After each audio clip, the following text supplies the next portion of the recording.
Hello Jason, where are we?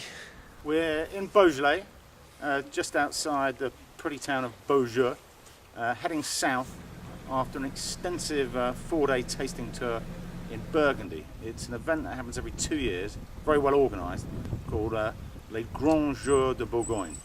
And it starts off right up in the north in Chablis and heads down the whole length of the Côte d'Or, and taking in every appellation. And very well organised and great fun to participate in. And what are the highlights for you in terms of wines and vintages? I mean, I found that the reds generally Côte de Nuits that we were tasting were very, very good in 2009 vintage, but maybe in the whites less so in the south, in the Côte de Beaune, by comparison to 2010. Would you concur?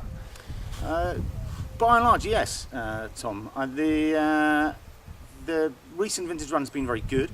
I think some good wines were made in 2011. It's early days yet, of course, to talk too much about those.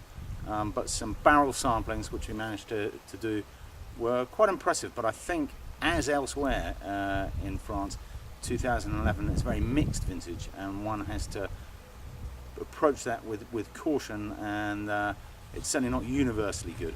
And Burgundy is probably more variable than anywhere else in France, because there's so many small parcels of vines. And did you find that, I mean, with different appellations, how did you find, say, when we were tasting a lot of Chassagne-Montrachet this morning, the other day we were tasting Macon Village, how did you find there was a wide variety in quality? There's a big variety in quality.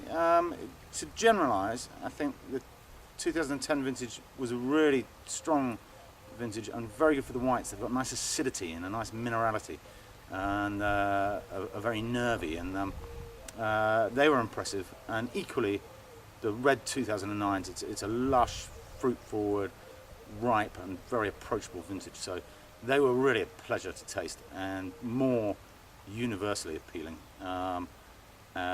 That's undoubtedly a very strong vintage, and they're still available now. So now is a great time to be looking at those.